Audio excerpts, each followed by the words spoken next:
ನಾವು ನಮ್ಮ ಜೀವಿತದಲ್ಲಿ ಇವತ್ತು ಏನಾಗಿದ್ದೇವೆ ಎಂಬುದು ನಾವು ಹಿಂದೆ ಯಾವೆಲ್ಲ ನಿರ್ಧಾರಗಳನ್ನು ಮಾಡಿದ್ದೇವೆ ಅದರ ಪರಿಣಾಮವಾಗಿದೆ. ಸೊ ಸರಿಯಾದ ಸಮಯದಲ್ಲಿ ಸರಿಯಾದ ನಿರ್ಧಾರ ನಾವು ಎಲ್ಲಿ ಹೋಗಿ ತಲುಪಬೇಕೋ ಅಲ್ಲಿ ನಮ್ಮನ್ನು ಸರಿಯಾದ ಸಮಯಕ್ಕೆ ಹೋಗಿ ತಲುಪುವ ಹಾಗೆ ಮಾಡ್ತದೆ. ಆದಿಕ್ಕಿಂತ ಅಂತ್ಯ ಲೇಸು ಎಂಬುದಾಗಿ ಸತ್ಯ ಹೇಳ್ತದೆ.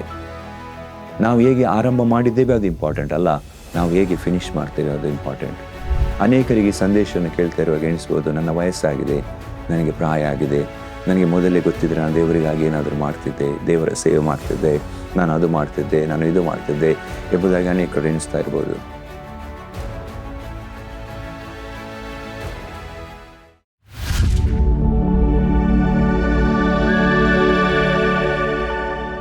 Hallelujah, praise the lord.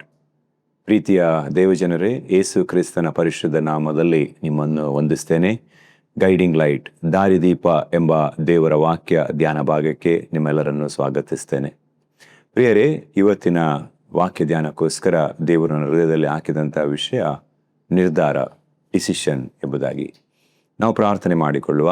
ದೇವರ ವಾಕ್ಯ ಸಂದೇಶದ ಮೂಲಕ ನಮ್ಮೆಲ್ಲರೊಂದಿಗೆ ಮಾತಾಡುವಂತೆ. ಪ್ರೀತಿಯ ಪರಲೋಕದಲ್ಲಿರುವ ತಂದೆಯಾದ ದೇವರೇ, ಅಪ್ಪ, ಯೇಸು ಕ್ರಿಸ್ತನ ನಾಮದಲ್ಲಿ ನಿಮ್ಮ ಸನ್ನಿಧಿಗೆ ಬಂದಿದ್ದೇವೆ ಸ್ವಾಮಿ. ತಂದೆ, ನೀವು ಒಳ್ಳೆಯವರು, ಒಳ್ಳೆಯದನ್ನೇ ಮಾಡುವ ದೇವರು, ಪ್ರೀತಿ, ದಯೆ, ಕರುಣೆ ತುಂಬಿರುವ ಆತನು, ಮಹಾಪರಿಶುದ್ಧನು, ಅದ್ವಿತೀಯನು ನೀವು ಸ್ವಾಮಿ. ಅಪ್ಪ ಸ್ವಾಮಿ, ಈಗ ವಾಕ್ಯ ಧ್ಯಾನದಲ್ಲಿ ನೀವು ನಮ್ಮೊಂದಿಗೆ ಮಾತನಾಡಿ ಸ್ವಾಮಿ. ನಿಮ್ಮ ಜೀವವುಳ್ಳ ವಾಕ್ಯದೊಂದಿಗೆ ಪ್ರತಿಯೊಬ್ಬರೊಂದಿಗೆ ಮಾತನಾಡಿ ಕೇಳಿಸುವ ಪ್ರತಿಯೊಂದು ಹೃದಯವನ್ನು ಮುಟ್ಟಿ ಸ್ವಾಮಿ ಸ್ಪರ್ಶಿಸಿ ರಾಜ.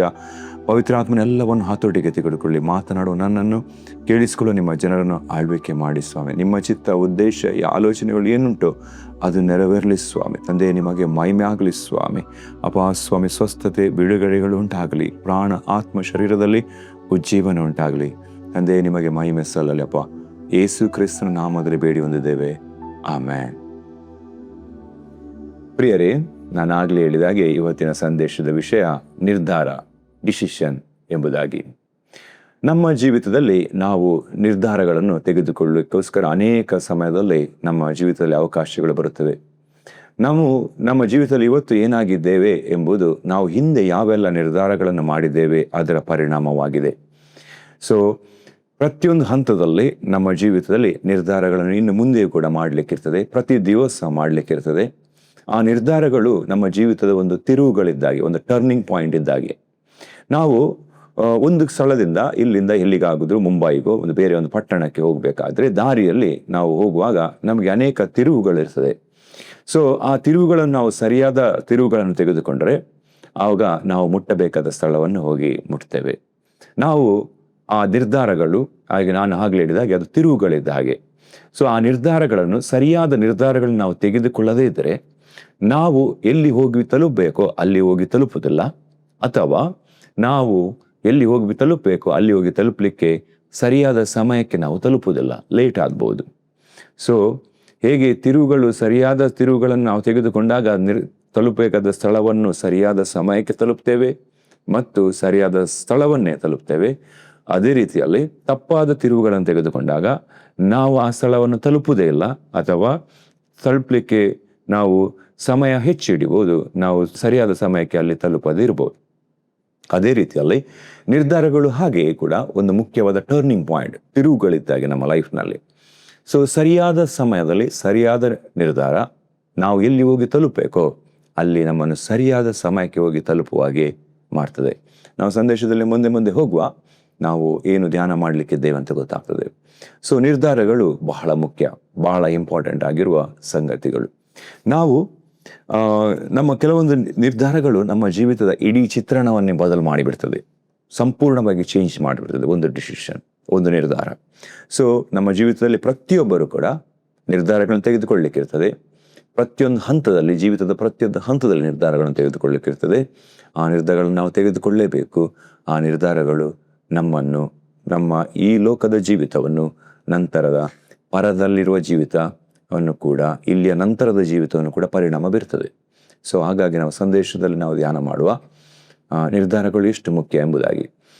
ನಾವು ಸತ್ಯವೇದದಲ್ಲಿ ದೇವರ ಸೇವಕರುಗಳನ್ನು ಧ್ಯಾನ ಮಾಡುವ, ಅವರು ತಮ್ಮ ಜೀವಿತದಲ್ಲಿ ಹೇಗೆ ನಿರ್ಧಾರಗಳನ್ನು ಮಾಡಿದರು, ಆ ನಿರ್ಧಾರದ ಪರಿಣಾಮಗಳು ಹೇಗೆ ಆಯಿತು, ಹೇಗೆ ಫಲಿಸಿದ್ದು ಎಂಬುದಾಗಿ.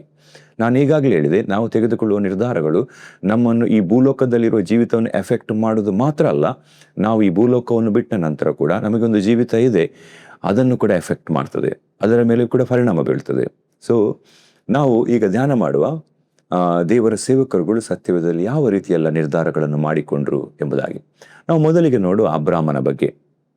ಅಬ್ರಾಮನನ್ನು ದೇವರು 75 ವರ್ಷ ಪ್ರಾಯ ಇರುವಾಗ ಅವನೊಂದಿಗೆ ಮಾತನಾಡಿ ಅವನಿರುವ ಮೆಸೊಪೊತಾಮಿಯ ಪಟ್ಟಣವನ್ನು, ಅವನಿರುವ ದೇಶವನ್ನು ಬಿಡಬೇಕು, ಅವನ ತಂದೆ ತಾಯಿಗಳನ್ನು ಬಿಡಬೇಕು, ಬಂಧು ಬಳಗವನ್ನು ಬಿಡಬೇಕು, ಅವನಿಗಿರುವುದೆಲ್ಲವನ್ನು ಬಿಟ್ಟು ಅವನು ದೇವರು ತೋರಿಸುವ ಸ್ಥಳಕ್ಕೆ ಬರಬೇಕು, ಕಾನಾನ್ ದೇಶಕ್ಕೆ ಬರಬೇಕು ಎಂಬುದಾಗಿ ದೇವರು ಅವನೊಂದಿಗೆ ಮಾತನಾಡ್ತಾರೆ. ಈಗ ಅಬ್ರಾಮನಿಗೆ 75 ವರ್ಷ ಪ್ರಾಯ ಆಗಿದೆ. ಅವನಿಗೆ ದೇಶದಲ್ಲಿ ಒಳ್ಳೆಯ ಬಿಸ್ನೆಸ್ ಇದೆ, ಅವನಿಗೆ ಒಳ್ಳೆಯ ಸಂಪಾದನೆ ಇದೆ, ಅವನಿಗೆ ಬಂಧು ಬಳಗ ಇದ್ದಾರೆ, ಎಲ್ಲವೂ ಕೂಡ ಇದೆ. ಈಗ ಅವನ ಲೈಫ್ ಒಂದು ಕಂಫರ್ಟೇಬಲ್ ಆಗಿದೆ. ಅವನಿಗೆ ಏನು ಇರಲಿಲ್ಲ ಅಂತ ಹೇಳಿದ್ರೆ, ಅವನಿಗೆ ಮಕ್ಕಳು ಮಾತ್ರ ಇರಲಿಲ್ಲ, ಸಂತತಿ ಇರಲಿಲ್ಲ, ಅದು ಬಿಟ್ಟು ಅವನಿಗೆ ಎಲ್ಲವೂ ಕೂಡ ಇತ್ತು. ಸೊ ದೇವರು ಈ ಸಮಯದಲ್ಲಿ 75 ವರ್ಷ ಪ್ರಾಯದಲ್ಲಿ ಅವನಿಗೆ ಹೇಳ್ತಾರೆ, ನೀನು ಇದು ಅಷ್ಟು ಈಸಿ ಅಲ್ಲ. ಅಷ್ಟು ವರ್ಷ ಪ್ರಾಯ ಆದ ನಂತರ, ಒಂದು ದೇಶದಲ್ಲಿ ಇದ್ದ ನಂತರ ಅಲ್ಲಿಂದ ಬಿಟ್ಟು ಬೇರೆ ಜಾಗಕ್ಕೆ ಹೋಗುವಂಥದ್ದು ಬಹಳ ಕಷ್ಟ. ಸೊ ಈಗ ಅಬ್ರಾಮ ಒಂದು ನಿರ್ಧಾರ ತೆಗೆದುಕೊಳ್ಬೇಕು, ಒಂದು ಕಠಿಣವಾದ ನಿರ್ಧಾರ, ಕ್ರೂಷಿಯಲ್ ಪಾಯಿಂಟ್ ಇದೆ ಅವನ ಲೈಫ್ನಲ್ಲಿ. ಒಂದು ಬಹಳ ಪ್ರಾಮುಖ್ಯವಾದ ದಿನದಲ್ಲಿ, ಒಂದು ಪ್ರಾಮುಖ್ಯವಾದ ಅವನ ಜೀವಿತದ ಸಮಯದಲ್ಲಿ ಒಂದು ಪ್ರಾಮುಖ್ಯವಾದ ನಿರ್ಧಾರವನ್ನು ಅವನು ತೆಗೆದುಕೊಳ್ಬೇಕಾಗಿತ್ತು. ಸೊ ಅಬ್ರಾಮ ನಿರ್ಧಾರ ತೆಗೆದುಕೊಳ್ತಾನೆ. ಹೇಗೆಂದರೆ, ನಾನು ದೇವರ ಸ್ವರಕ್ಕೆ ವಿಧೇಯನಾಗ್ತೇನೆ, ದೇವರ ಮಾತಿಗೆ ವಿಧೇಯನಾಗ್ತೇನೆ ಎಂಬುದಾಗಿ ನಿರ್ಧಾರ ಮಾಡಿ ಅವನ ಮೆಸೊಪೊತಾಮಿಯ ಪಟ್ಟಣವನ್ನು ಬಿಟ್ಟು ಕಾನಾನ್ ದೇಶಕ್ಕೆ ಬರ್ತಾನೆ. ನಾವು ಇಬ್ರಿಯ ಪತ್ರಿಕೆ 11ನೇ ಅಧ್ಯಾಯದಲ್ಲಿ ಓದುವಾಗ ಹೇಗೆ ಇದೆ ಅಂತ ಹೇಳಿದಾಗ, ಅವನು ತಾನು ಹೋಗಬೇಕಾದ ದೇಶ ಯಾವುದು ಎಂಬುದಾಗಿ ತಿಳಿಯದೆ ಅವನು ಹೊರಟನು ಎಂಬುದಾಗಿ ಕೂಡ ಅಲ್ಲಿ ಬರೆಯಲ್ಪಟ್ಟಿದೆ. ನಾವು ಆದಿಕಾಂಡ 12ನೇ ಅಧ್ಯಾಯದ 1ರಿಂದ 3 ವಚನವನ್ನು ಓದುವ. ಅಲ್ಲಿ ದೇವರು ಅವನಿಗೆ ಮಾತನಾಡುವ ವಿಷಯವನ್ನು, ಯೆಹೋವನು ಅಬ್ರಾಮನಿಗೆ, ನೀನು ಸ್ವದೇಶವನ್ನು, ಬಂಧು ಬಳಗವನ್ನು, ತಂದೆಯ ಮನೆಯನ್ನು ಬಿಟ್ಟು ನಾನು ತೋರಿಸುವ ದೇಶಕ್ಕೆ ಹೊರಟು ಹೋಗು. ನಾನು ನಿನ್ನನ್ನು ದೊಡ್ಡ ಜನಾಂಗವಾಗುವಂತೆ ಮಾಡಿ ಆಶೀರ್ವಾದಿಸಿ ನಿನ್ನ ಹೆಸರನ್ನು ಪ್ರಖ್ಯಾತಿಗೆ ತರುವೆನು. ನೀನು ಆಶೀರ್ವಾದ ನಿಧಿಯಾಗುವಿ. ನಿನ್ನನ್ನು ಹರಸುವವರನ್ನು ಹರಸುವೆನು, ನಿನ್ನನ್ನು ಶಪಿಸುವವರನ್ನು ಶಪಿಸುವೆನು. ನಿನ್ನ ಮೂಲಕ ಭೂಲೋಕದ ಎಲ್ಲಾ ಕುಲದವರಿಗೂ ಆಶೀರ್ವಾದ ಉಂಟಾಗುವುದು ಎಂದು ಹೇಳಿದನು ಎಂಬುದಾಗಿ ಇಲ್ಲಿ ದೇವರು ಮಾತನಾಡ್ತಾರೆ. ದೇವರು ಹೇಳ್ತಾರೆ ಅಬ್ರಾಮನಿಗೆ, ನೀನು ಸ್ವದೇಶವನ್ನು, ಬಂಧು ಬಳಗವನ್ನು, ತಂದೆಯ ಮನವನ್ನು ಬಿಟ್ಟು ನಾನು ತೋರಿಸುವ ದೇಶಕ್ಕೆ ಬಾ, ನಾನು ನಿನ್ನನ್ನು ದೊಡ್ಡ ಜನಾಂಗವಾಗಿ ಮಾಡ್ತೇನೆ ಎಂಬುದಾಗಿ. ಸೊ ಈಗ ನಾನು ಆಗಲೇ ಹೇಳಿದಾಗ ಅಬ್ರಾಮನಿಗೆ ಎಲ್ಲ ಕೂಡ ಇತ್ತು, ಅವನಿಗೆ ಸಂತತಿ ಮಾತ್ರ ಇಲ್ಲ. ದೇವರು 7 ಆಶೀರ್ವಾದಗಳನ್ನು ಮಾತನಾಡ್ತಾರೆ. ಅದರಲ್ಲಿ ಮೊದಲನೇ ಆಶೀರ್ವಾದ, ನಿನ್ನನ್ನು ದೊಡ್ಡ ಜನಾಂಗವಾಗಿ, ದೊಡ್ಡ ಸಂತತಿಯಾಗಿ ಮಾಡ್ತೇನೆ, ನಾನು ತೋರಿಸುವ ದೇಶಕ್ಕೆ ಬಾ ಎಂಬುದಾಗಿ. ಈಗ ಅವನು ಮೆಸೊಪೊತಾಮಿಯ ಅವನ ಪಟ್ಟಣದಿಂದ ಅವನು ಹೊರಡುವಾಗ ಬೈಬಲ್ ಹೇಳ್ತದೆ, ಅವನು ಯಾವ ಪಟ್ಟಣಕ್ಕೆ ಹೋಗಬೇಕು, ಯಾವ ಸ್ಥಳಕ್ಕೆ ಹೋಗಬೇಕು ಎಂಬುದಾಗಿ ತಿಳಿಯದೆ ನಂಬಿಕೆ ಹೆಜ್ಜೆ ಇಡ್ತಾನೆ. ಏನು ವಿಶ್ಲೇಷಣೆ ಮಾಡುವುದಿಲ್ಲ, ಆ ಪಟ್ಟಣವನ್ನು ತಿರುಗಿ ಬರುವುದಿಲ್ಲ, ಅಲ್ಲಿ ಅವಕಾಶಗಳು ಉಂಟಾ, ಬಿಸ್ನೆಸ್ ಮಾಡ್ಬೋದಾ, ಏನಾಗ್ತದೆ, ಚಾನ್ಸ್ ಇದೆಯಾ ಎಂಬುದಾಗಿ ಯಾವುದೇ ವಿಶ್ಲೇಷಣೆಗಳನ್ನು ಮಾಡುವುದಿಲ್ಲ. ದೇವರು ಮಾತನಾಡಿದಕ್ಕೆ ನಂಬಿಕೆ ಹೆಜ್ಜೆ ಇಡ್ತಾನೆ, ತಿಳಿಯದೆ ನಂಬಿಕೆ ಹೆಜ್ಜೆ ಇಡ್ತಾನೆ. ನಾನು ಇಬ್ರಿಯ 11ನೇ ಅಧ್ಯಾಯದ 8ನೇ ವಚನವನ್ನು ಓದ್ತೇನೆ. ಅಲ್ಲಿ ಹೀಗೆ ಬರೆಯಲ್ಪಟ್ಟಿದೆ, ನಂಬಿಕೆಯಿಂದಲೇ ಅಬ್ರಾಮನು ಕರೆಯಲ್ಪಟ್ಟ ಕೂಡಲೇ ಕರೆದಾತನ ಮಾತನ್ನು ಕೇಳಿ ತಾನು ಬಾಧ್ಯವಾಗಿ ಹೊಂದಬೇಕಾಗಿದ್ದ ಸ್ಥಳಕ್ಕೆ ಹೊರಟು ಹೋದನು. ತಾನು ಹೋಗಬೇಕಾದ ಸ್ಥಳವು ಯಾವುದೆಂದು ತಿಳಿಯದೆ ಹೊರಟನು. ನಂಬಿಕೆಯಿಂದಲೇ ಅವನು ವಾಗ್ದತ್ತ ದೇಶಕ್ಕೆ ಬಂದಾಗ ಅಲ್ಲಿ ಅನ್ಯ ದೇಶದಲ್ಲಿ ಇದ್ದವನಂತೆ ಡೇರೆಗಳಲ್ಲಿ ಇದ್ದುಕೊಂಡು ಪ್ರವಾಸಿಯಾಗಿ ಬದುಕಿದನು ಎಂಬುದಾಗಿ. ಪ್ರಿಯರೇ, ನಂಬಿಕೆ ಹೆಜ್ಜೆ ಇಡ್ತಾನೆ, ಅವನು ಕಾನಾನ್ ದೇಶಕ್ಕೆ ಬರ್ತಾನೆ. ಸೊ ಅಲ್ಲಿ ನಾವು ನೋಡುವಾಗ ಈಗಾಗಲೇ ಓದಿದ್ದೇವೆ, ಅವನು ಅನ್ಯ ದೇಶದವನು, ಪರದೇಶವನ್ನಾಗಿ ಆ ದೇಶದಲ್ಲಿ ಡೇರೆಗಳಲ್ಲಿ ವಾಸ ಮಾಡ್ತಾನೆ. ನಂತರ ಅವನು ದೇವರೊಂದಿಗೆ ಅನ್ಯೋನ್ಯವಾಗಿ ನಡೆದುಕೊಳ್ತಾನೆ, ದೇವರೊಂದಿಗೆ ಸಂಬಂಧವನ್ನು ಬೆಳೆಸ್ತಾನೆ. ಅಲ್ಲಿ ದೇವರೊಂದಿಗೆ ಅವನು ಒಡಂಬಡಿಕೆಗಳನ್ನು ಮಾಡಿಕೊಳ್ತಾನೆ, ದೇವರು ಅವನೊಂದಿಗೆ ಇದ್ದು ಅವನೊಂದಿಗೆ ನಡೀತಾರೆ. ಸೊ ಇಲ್ಲಿ ನಾವು ನೋಡುವಾಗ ಅಬ್ರಾಮನ ಜೀವಿತ ಕಾನಾನ್ ದೇಶದಲ್ಲಿ ನಡೀತಾ ಇರ್ತದೆ, ಸಾಗ್ತಾ ಇರ್ತದೆ. ಆ ಹಂತದಲ್ಲಿ ಕೂಡ ಅನೇಕ ಕಾರ್ಯಗಳು ಅಲ್ಲಿ ನಡೀತದೆ, ಅನೇಕ ಪರಿಸ್ಥಿತಿಗಳಲ್ಲಿ ಅವನು ಹಾದು ಹೋಗಬೇಕಾಗ್ತದೆ, ಅವನು ಅನೇಕ ನಿರ್ಧಾರಗಳನ್ನು ತೆಗೆದುಕೊಳ್ಬೇಕಾಗ್ತದೆ. ನಾವು ಈ ಮಧ್ಯದಲ್ಲಿ ನಾವು ನೋಡುವಾಗ ಅವನಿಗೆ ಸಂತತಿ ದೇವರು ವಾಗ್ದಾನ ಮಾಡಿದ್ರು, ಅದನ್ನು ಹೊಂದಿಕೊಳ್ಳಲಿಕ್ಕೆ ಅವನು 25 ವರ್ಷ ವೆಯ್ಟ್ ಮಾಡಬೇಕಾಯ್ತು.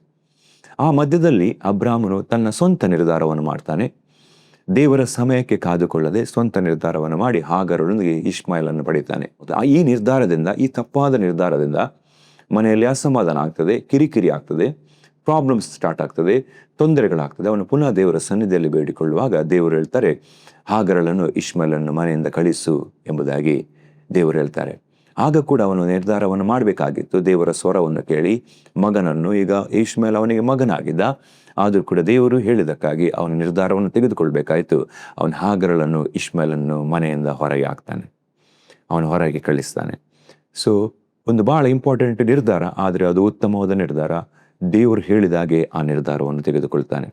ನಂತರ ನಾವು ನೋಡ್ತೇವೆ, ಅವನು ವಾಗ್ದಾನದ ಮಗ ಈಸಾಕನನ್ನು ಪಡಿತಾನೆ.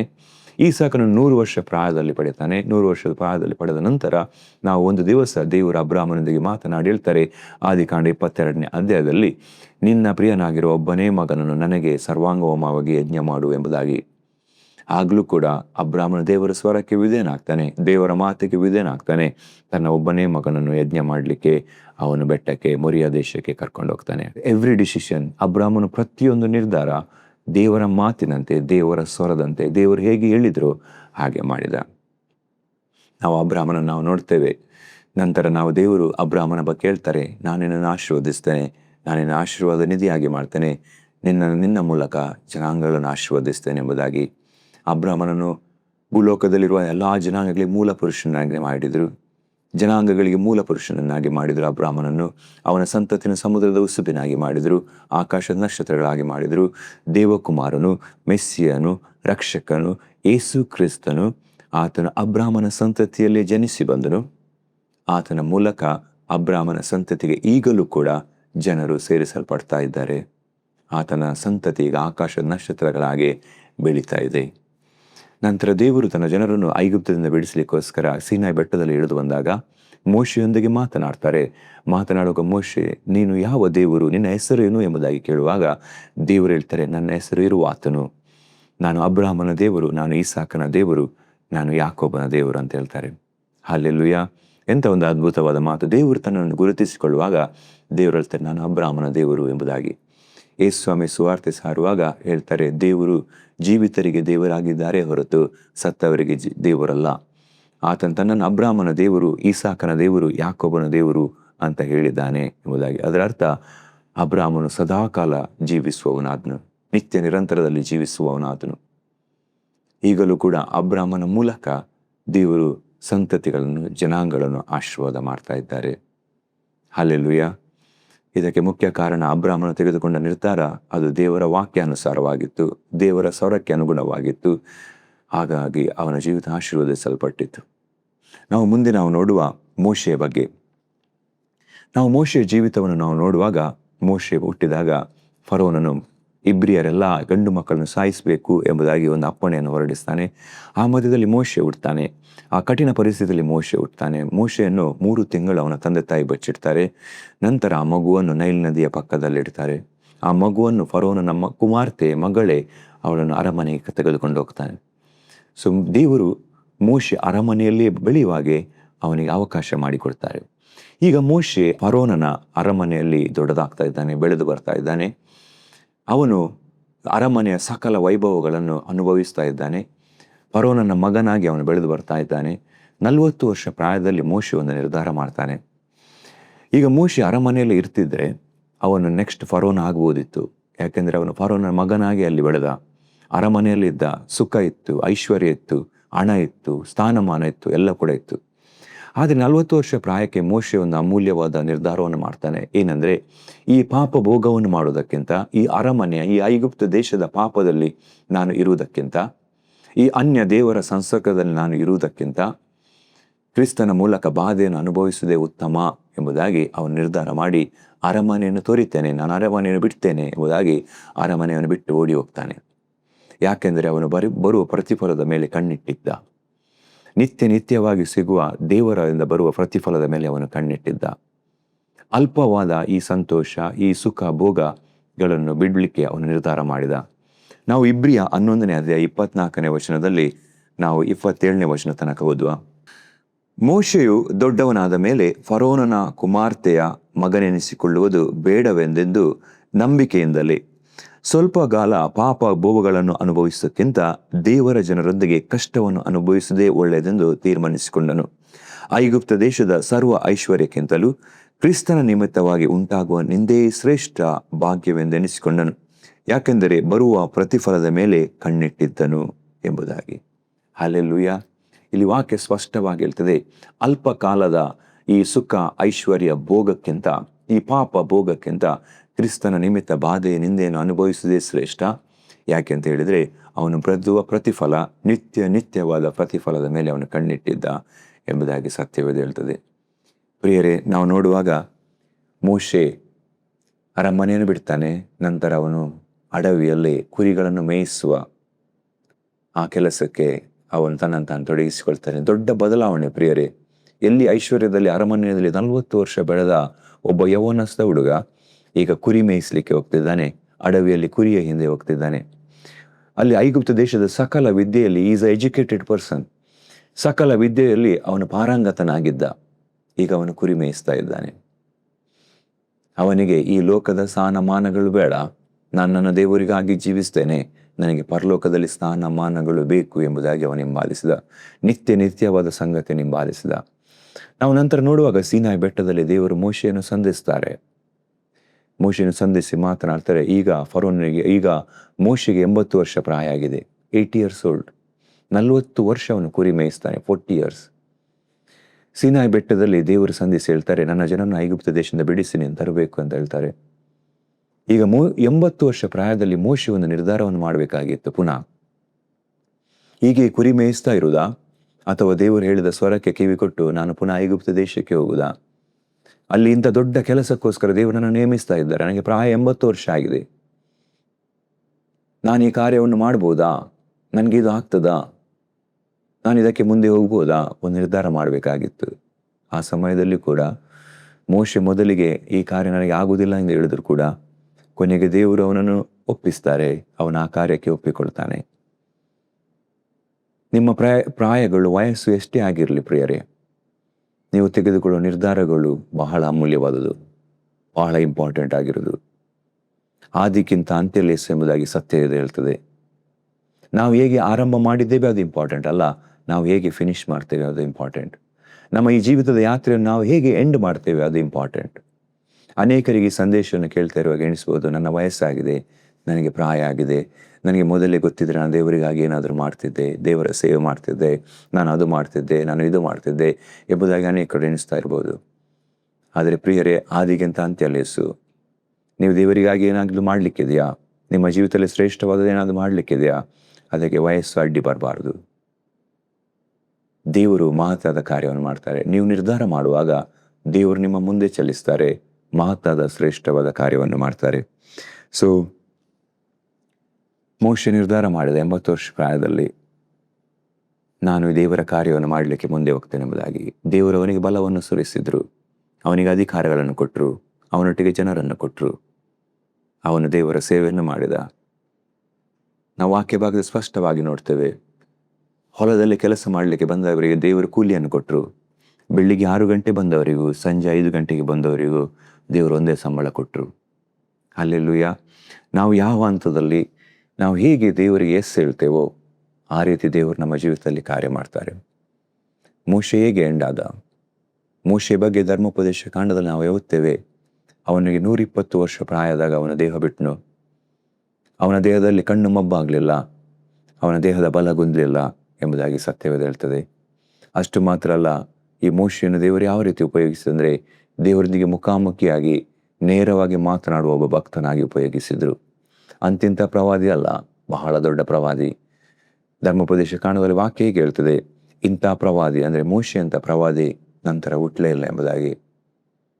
ಒಂದು ಶ್ರೇಷ್ಠವಾದ ಭಕ್ತ, ದೇವರ ಯೋಜನೆಗಳನ್ನು ನೆರವೇರಿಸಿದವ, ದೇವರಿಗಾಗಿ ಜೀವಿಸಿದ. ಯಾಕೆಂದರೆ ಅವನ ನಿರ್ಧಾರ ದೇವರ ಸ್ವರಕ್ಕೆ ಅನುಗುಣವಾಗಿ, ದೇವರ ವಾಕ್ಯಾನುಸಾರವಾಗಿತ್ತು. ದೇವರು ಅವನೊಂದಿಗೆ ಇದ್ದು ಕಾರ್ಯ ಮಾಡಿದರು, ಮಹತ್ತಾದ ಶ್ರೇಷ್ಠವಾದ ಕಾರ್ಯಗಳನ್ನು ಮಾಡಿದರು. ನಾವು ಮುಂದೆ ನೋಡುವ ಆರೋನನ ಬಗ್ಗೆ. ಆರೋನನ್ನು ನಾವು ನೋಡುವಾಗ ಆರೋನನ ಬಗ್ಗೆ ನಾವು ಅಷ್ಟು ಹೆಚ್ಚಾಗಿ ನಾವು ಬೈಬಲ್ನಲ್ಲಿ ಓದುವುದಿಲ್ಲ. ಅವನ ಬಗ್ಗೆ ಅಂಥ ವಿಶೇಷವಾದ ಸಂಗತಿಗಳನ್ನು ನಾವು ಸಂದೇಶಗಳಲ್ಲಿ ಕೇಳುವುದಿಲ್ಲ. ಆದರೆ ಆರೋನನ ಸಂಗತಿ ಒಂದು ಬಹಳ ವಿಶೇಷ ಇದೆ, ಅದ್ಭುತವಾಗಿದೆ. ಆರೋನಿಗೊಂದು ಬಹಳ ಮುಖ್ಯವಾದ ನಿರ್ಧಾರ ಮಾಡಬೇಕಾಗಿತ್ತು. ಆರೋನ ಮೋಶೆಗಿಂತ 3 ವರ್ಷ ದೊಡ್ಡವ. ಆರೋನ ಮೋಶೆಯ ಅಣ್ಣನಾಗಿದ್ದ. ಮೋಶೆಯನ್ನು ದೇವರು ಐಗುಪ್ತ ದೇಶದಲ್ಲಿ ನನ್ನ ಜನರನ್ನು ಬಿಡಿಸಿ ಕರೆದುಕೊಂಡು ಬರಬೇಕು ಹೇಳುವಾಗ ಮೋಶೆ ಹೇಳ್ತಾನೆ, ನನಗೆ ಮಾತಾಡಲಿಕ್ಕೆ ಕಷ್ಟ ಇದೆ, ನನಗೆ ಯಾರನ್ನಾದರೂ ಕೊಡಿ ಎಂಬುದಾಗಿ, ನನಗೆ ಈ ಕೆಲಸ ಆಗುವುದಿಲ್ಲ ಎಂಬುದಾಗಿ. ಆಗ ದೇವರು ಹೇಳ್ತಾರೆ, ನಿನ್ನ ಅಣ್ಣನಾದ ಆರೋನನಿದ್ದಾನಲ್ಲ, ಅವನು ಒಳ್ಳೆ ಮಾತನಾಡ್ತಾನೆ, ಅವನ ನಿನ್ನೊಟ್ಟಿಗೆ ನಾನು ಸೇರಿಸ್ತೇನೆ, ಕಳಿಸ್ತೇನೆ ಎಂಬುದಾಗಿ. ಆಗ ಆರೋನ ಈ ವಿಷಯಕ್ಕೆ ಒಪ್ಪಬೇಕಾಗಿತ್ತು. ಯಾಕೆಂದರೆ ಆರೋನ ಈಗಾಗಲೇ ಅಣ್ಣನಾಗಿದ್ದಾನೆ, ಅವನು 3 ವರ್ಷ ಪ್ರಾಯ ದೊಡ್ಡವನು, ಅವನಿಗೆ ತನ್ನ ತಮ್ಮನಿಗಿಂತ ಹೆಚ್ಚಿನ ಪದವಿದೆ, ಅವನಿಗೆ ಸ್ಥಾನಮಾನ ಇದೆ ಮನೆಯಲ್ಲಿ. ಈಗ ತಮ್ಮನಿಗೆ ಸಹಕಾರಿಯಾಗಿ ಅವನು ಸೇವೆ ಮಾಡಬೇಕು. ಇಂಥ ನಿರ್ಧಾರವನ್ನು ಆರೋನ ಮಾಡಬೇಕಾಗಿತ್ತು. ಅವನಿಗೆ ಅಸಿಸ್ಟೆಂಟ್ ಆಗಿ ಕೆಲಸ ಮಾಡಬೇಕಾಗಿತ್ತು ಮೋಶೆಗೆ. ದೇವರು ಹೇಳ್ತಾರೆ ವಿಮೋಚನಕಾಂಡ 4:16, ಅವನೇ ನಿನಗೋಸ್ಕರ ಜನರ ಸಂಗಡ ಮಾತನಾಡುವನು, ಅವನು ನಿನಗೆ ಬಾಯಿಯಂತಿರುವನು, ನೀನು ಅವನಿಗೆ ದೇವರಂತಿರುವಿ ಎಂಬುದಾಗಿ. ಸೊ ಆರೋನನಿಗೆ ಹೇಳ್ತಾರೆ, ಅವನು ನಿನ್ನ ಬಾಯಿ, ಮೋಶೆಯ ಬಾಯಿ, ನೀನು ಅವನಿಗೆ ದೇವರಂತಿರುವಿ ಎಂಬುದಾಗಿ. ಸೊ ಆರೋನ ಬೇಸಿಕಲಿ ಮೋಶೆ ಏನೆಲ್ಲ ಹೇಳ್ತಾನೋ ಅದನ್ನು ಜನರಿಗೆ ಹೇಳಬೇಕು. ಆ ಕೆಲಸ ಮೋಶೆಯ ಅಸಿಸ್ಟೆಂಟ್ ಕೆಲಸ. ಸೊ ಈ ನಿರ್ಧಾರ ಒಂದು ಕಠಿಣವಾದ ನಿರ್ಧಾರವಾಗಿತ್ತು ಆರೋನನ ಜೀವಿತದಲ್ಲಿ. ಹೇಗೆ ನಾನು ನನ್ನ ತಮ್ಮನಿಗೆ ಕೆಳಗೆ ಕೆಲಸ ಮಾಡೋದು, ಅವನ ಕೈ ಕೆಳಗಿದ್ದು ಹೇಗೆ ಕೆಲಸ ಮಾಡೋದು ನಿರ್ಧಾರ ಮಾಡಬೇಕಾಗಿತ್ತು. ವಿಮೋಚನಕಾಂಡ 4:27, ಇದಲ್ಲದೆ ಯೆಹೋವನು ಆರೋನನಿಗೆ ಮಾತನಾಡ್ತಾರೆ ದೇವರು, ನೀನು ಮೋಶೆಯನ್ನು ಎದುರುಗೊಳ್ಳುವುದಕ್ಕೆ ಅರಣ್ಯಕ್ಕೆ ಹೊರಟು ಹೋಗು ಎಂದು ಹೇಳಲಾಗಿ ಅವನು ಹೋಗಿ ದೇವರ ಬೆಟ್ಟದಲ್ಲೇ ಅವನನ್ನು ಎದುರುಗೊಂಡು ಮುದ್ದಿಟ್ಟನು ಎಂಬುದಾಗಿ. ಸೊ ದೇವರು ಆರೋನನಿಗೆ ಮಾತನಾಡ್ತಾರೆ, ಆರೋನ ಈ ಕೆಲಸವನ್ನು ನೀನು ಮಾಡಬೇಕು, ನೀನು ಹೋಗಿ ಮೋಶೆಯನ್ನು ಸಂಧಿಸು ಎಂಬುದಾಗಿ ಹೇಳಿದಾಗ ಆರೋನ ಅದಕ್ಕೆ ಒಪ್ಪಿಕೊಳ್ತಾನೆ, ಆ ಕೆಲಸಕ್ಕೆ ಎಸ್ ಹೇಳ್ತಾನೆ. ದೇವರ ಯೋಜನೆ ಆಗಬೇಕು, ದೇವರ ಕಾರ್ಯ ಆಗಬೇಕು, ದೇವರ ಚಿತ್ತ ಆಗಬೇಕು. ಇದಕ್ಕೆ ನಾನು ನನ್ನ ಸ್ಥಾನಮಾನದಿಂದ, ನನ್ನ ಅಣ್ಣನ ಸ್ಥಾನಮಾನದಿಂದ ಕೆಳಗಿಳಿತೇನೆ, ನಾನು ಕೆಳಗೆ ಬರ್ತೇನೆ, ನನ್ನ ತಮ್ಮನಿಗೆ ನಾನು ಸಹಾಯಕನಾಗಿ ಕೈ ಕೆಳಗೆ ಇದ್ದು ನಾನು ಕೆಲಸ ಮಾಡ್ತೇನೆ. ಹಲ್ಲೆಲೂಯಾ. ಒಂದು ಬಹಳ ದೊಡ್ಡ ನಿರ್ಧಾರ ಪ್ರಿಯರೇ ಆರೋನನ್ನು ಮಾಡಿರುವಂಥದ್ದು, ಒಂದು ಸ್ಯಾಕ್ರಿಫೈಸ್, ಒಂದು ತ್ಯಾಗ. ನಂತರ ನಾವು ನೋಡ್ತೇವೆ ಮೋಶೆ ಆರೋನರ ಮೂಲಕ ದೇವರು ತನ್ನ ಜನನ ಐಗುಪ್ತದಿಂದ ಬಿಡಿಸಿ ಹೊರಗೆ ತರ್ತಾರೆ. ಅಡವಿಯಲ್ಲಿ ನಡೆಸ್ತಾ ಬರುವಾಗ ದೇವರು ದೇವದರ್ಶನ ಗುಡಾರವನ್ನು ಮಾಡಿ, ನಾನು ನಿಮ್ಮ ಮಧ್ಯದಲ್ಲಿ ವಾಸ ಮಾಡಬೇಕು ಎಂಬುದಾಗಿ ಹೇಳ್ತಾರೆ. ಅಲ್ಲಿ ದೇವದರ್ಶನ ಗುಡಾರ ಮಾಡಲ್ಪಟ್ಟ ನಂತರ ಆ ದೇವದರ್ಶನ ಗುಡಾರದಲ್ಲಿ ಯಾಜಕ ಸೇವೆಯನ್ನು ಮಾಡಲಿಕ್ಕೋಸ್ಕರ ಮಹಾಯಾಜಕನು, ಮೊದಲನೇ ಯಾಜಕನು, ದೇವರು ಹೇಳ್ತಾರೆ, ನಿನ್ನ ಅಣ್ಣನಾದ ಆರೋನನನ್ನು ಅಭಿಷೇಕಿಸು ಎಂಬುದಾಗಿ. ಹಲ್ಲೆಲೂಯಾ.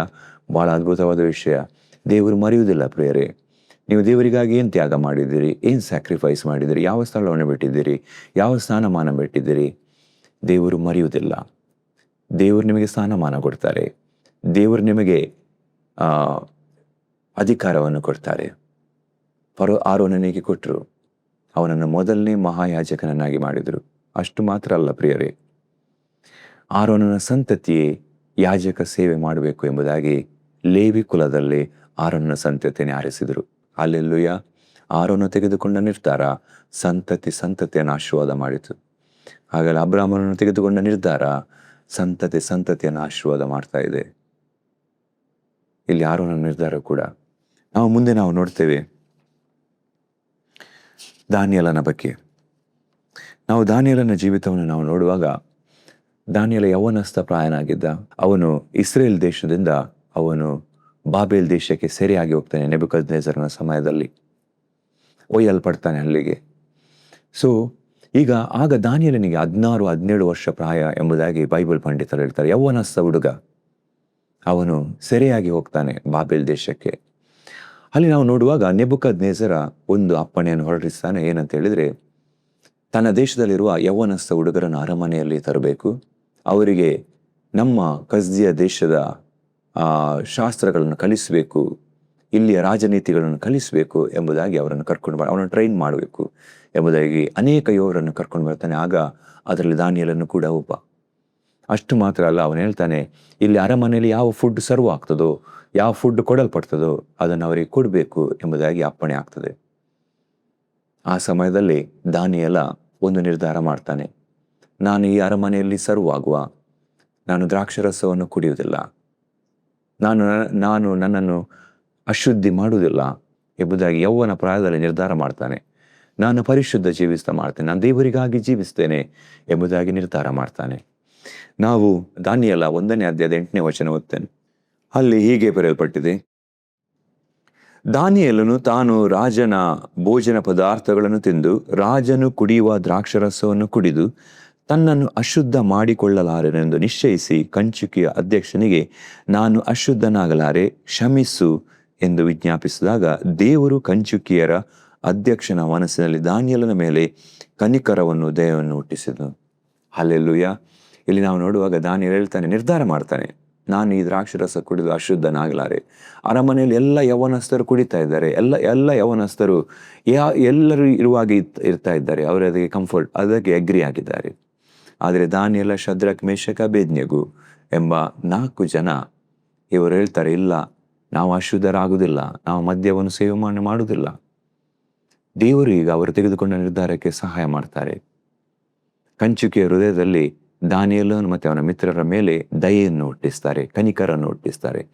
ನಾವು ಯಾವಾಗ ನಿರ್ಧಾರ ಮಾಡ್ತೇವೋ ಆವಾಗ ದೇವರ ದಯೆ ಚಲಿಸ್ತದೆ, ದೇವರ ಕನಿಕರ ಚಲಿಸ್ತದೆ, ದೇವರ ಕೃಪೆ ನಮ್ಮ ಮುಂದೆ ಚಲಿಸಿ ಮಾರ್ಗ ಇಲ್ಲದಲ್ಲಿ ಮಾರ್ಗ ಮಾಡ್ತದೆ.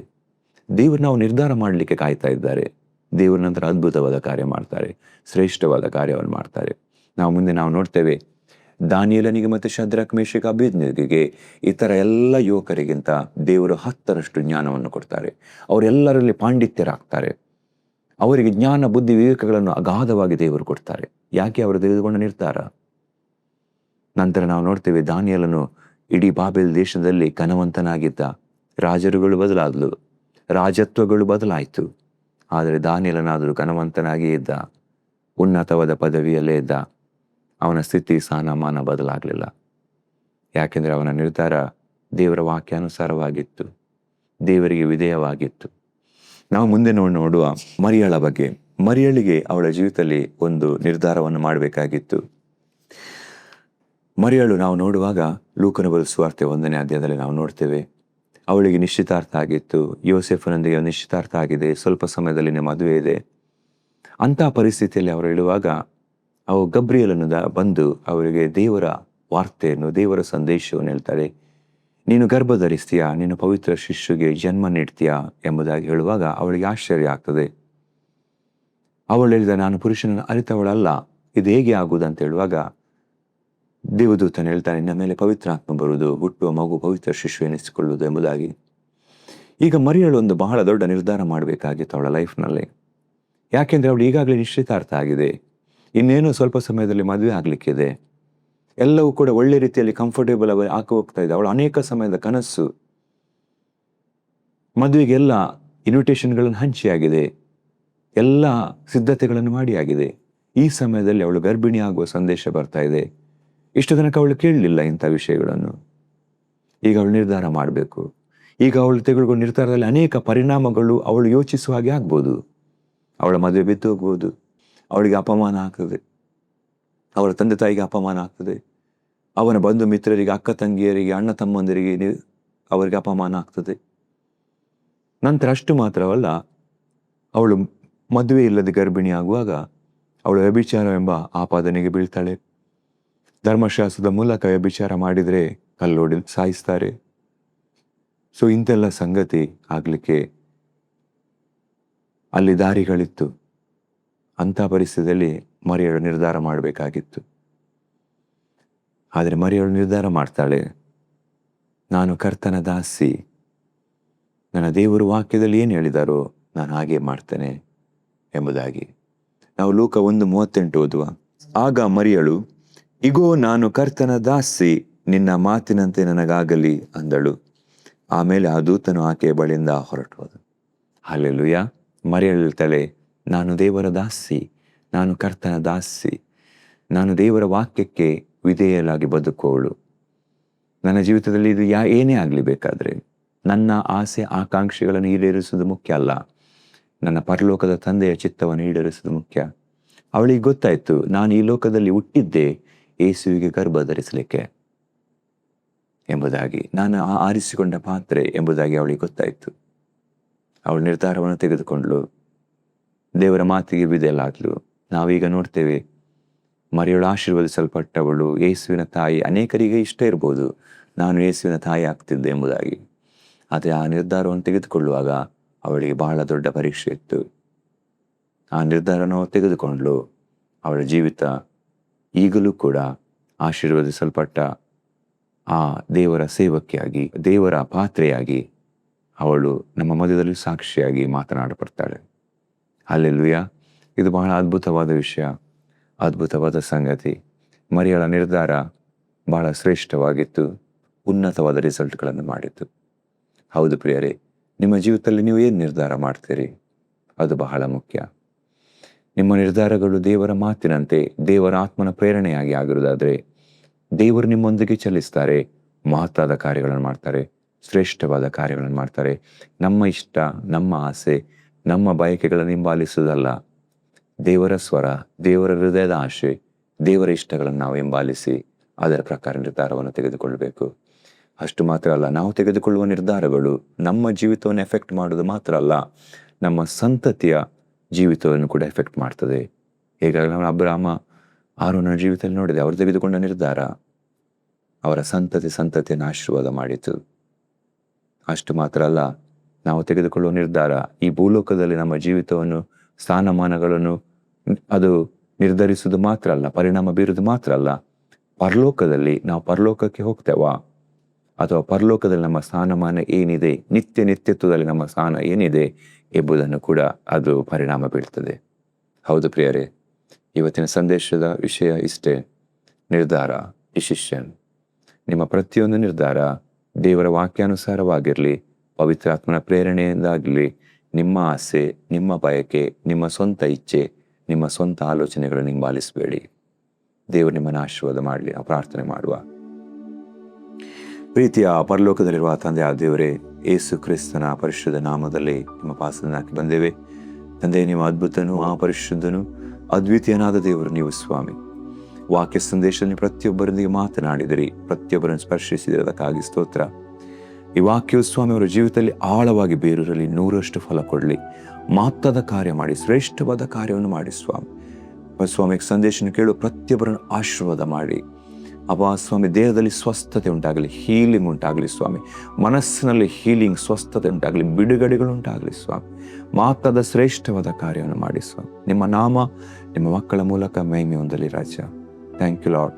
ನಾವು ಪ್ರಾರ್ಥನೆ ಯಾವಾಗಲೂ ಕೇಳ್ತೀರಿ, ಈಗಲೂ ಕೇಳಿ ಉತ್ತರಿಸತಕ್ಕಾಗಿ ಸ್ತೋತ್ರ ತಂದೆ. ಯೇಸು ಕ್ರಿಸ್ತನ ನಾಮದಲ್ಲಿ ಬೇಡಿ ಹೊಂದಿದ್ದೇವೆ, ಆಮೇಲೆ. ಪ್ರಿಯರೇ, ಈ ಸಂದೇಶ ನಿಮ್ಮ ಜೀವಿತಕ್ಕೆ ಆಶೀರ್ವಾದದಾಯಕವಾಗಿದ್ದರೆ ಈ ಚಾನಲನ್ನು ಸಬ್ಸ್ಕ್ರೈಬ್ ಮಾಡಿ, ನೋಟಿಫಿಕೇಶನ್ ಬೆಲ್ಲನ್ನು ಒತ್ತಿ. ಆಗ ಸಂದೇಶಗಳು ಅಪ್ಲೋಡ್ ಮಾಡುವಾಗ ನಿಮಗೆ ತಿಳಿದು ಬರ್ತದೆ. ಈ ಸಂದೇಶವನ್ನು ಬೇರೆಯವರೊಂದಿಗೆ ಹಂಚಿಕೊಳ್ಳಿ, ಅವರ ಜೀವಿತವನ್ನು ಆಶೀರ್ವಾದ ಮಾಡಿ. ದೇವರು ನಿಮ್ಮನ್ನು ಆಶೀರ್ವದಿಸಲಿ.